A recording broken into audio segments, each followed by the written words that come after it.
This is the last weekend that people in England will be under the official stay-at-home rule. From Monday, groups of 6 or 2 households can meet outside. International travel, though, and holidays still won't be possible until at least the middle of May. Now, a consortium of airports and airlines are asking for a traffic light system to assess passenger health and get the industry travelling again. They suggest dual testing schemes could be a viable alternative for international travellers. Well, let's understand a little bit more what some of their proposals are. We're joined now by Michelle Granat-Steen, partner and head of aviation at Auxerre Economics Consultancy. She joins us now from London. Thank you very much. So you say you've got an idea of how to safely reopen travel. Tell us what it is. Yeah, good morning, Rosie. So what we've been saying is that the current policy has served us well in terms of reducing the risk of infections from international travelers.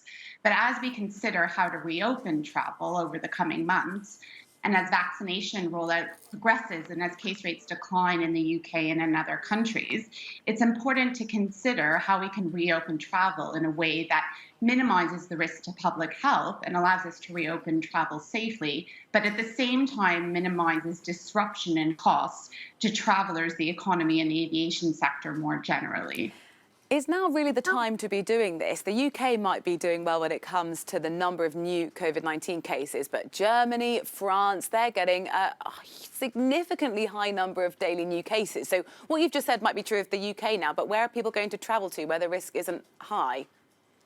So we're not saying that this is a scheme that should be implemented tomorrow. What we're saying is that over the next few months, as circumstances change and case rates decline and vaccine rollout continues to progress across a number of countries, that this is a system that could be put in place. And you may have countries categorized in a certain way when the system opens, and that will change over time. As we know, COVID is a fast evolving situation, and as situations in countries change, their categorization and the level of risk in those countries might change as well.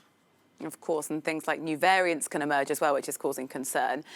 As part of your research, you found that people don't really tend to obey quarantine unless it's in a mandatory hotel. Of course, you don't have an option there. Ireland have just imposed that from 33 high-risk countries. We just heard about that. Maybe that is the route, isn't it? Instead, to say, well, people aren't obeying the rules, so we've got to make it more difficult for them to disobey them, rather than just say, take a couple of tests and, go at your will on holiday.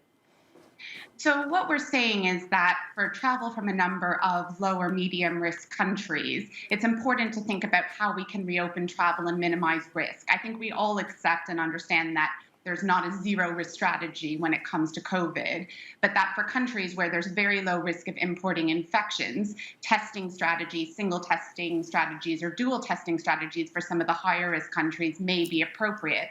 Now, there may be certain countries where we're very concerned about particular variants of concern, where there could still be a role for more stringent measures such as hotel quarantine strategies. Thank you very much for speaking to us, Michelle Granat-Steen, partner and head of aviation at Auxerre Economics Consultancy. Thanks very much.